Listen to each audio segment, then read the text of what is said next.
एक गांव में 4 अंधे थे। यह भी बात ध्यान देने वाली थी कि चारों के चारों उसी गांव में पैदा थे। जब ये एक साथ बैठते तो अपने दुख सुख की बातें करते थे, लोगों की सुनी सुनाई बातों पर चर्चा करते थे। उन्हें ऐसी तमाम चीज़ों और प्राणियों के बारे में जानने की इच्छा थी जिनके बारे में गांव के लोगों से सुन रखा था।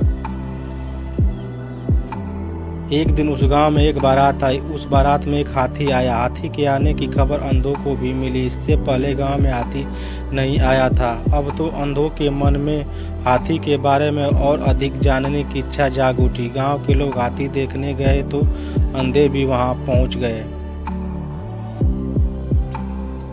आपस में कानाफूसी की और भीड़ को हटाते हुए हाथी के पास पहुंच गए। जब हाथी के पास आ गए तो एक अंधा बोला, महावत भैया, हम लोग हाथी को टटोल कर देखना चाहते हैं, देख लें। महावत पहले तो असमंजस में पड़ गया, फिर सोचने लगा ये बेचारे आंखों से तो देख नहीं सकते,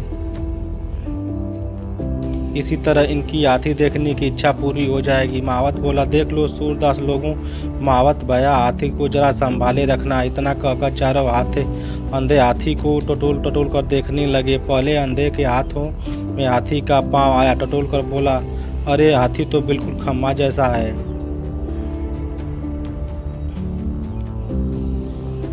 दूसरे अंधे के हाथ कान पर पहुंचे। वो बोला, अरे नहीं, हाथी तो सूप की तरह। तीसरे के हाथ पेट पर लगे। वह अच्छी तरह टटोल कर बोला, तुम दोनों झूठ बोल रहे हो, हाथी मशक जैसा है।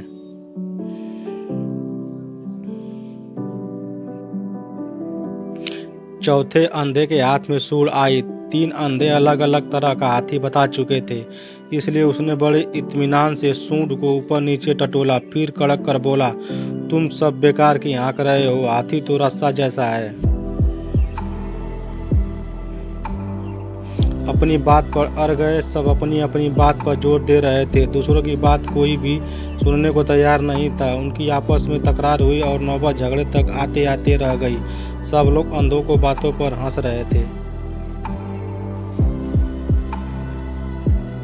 कुछ लोगों ने अंधों को समझाया कि तुम सबने हाथी का एक एक अंग टटोला है, पूरी हाथी नहीं। लेकिन अंधों ने सबकी बातों को एक तरफ रख दिया। भीड़ में से किसी ने व्यंग करते हुए कहा, ये अंधों का हाथी है भाई। सब लोग खिलखिलाकर हंस पड़े।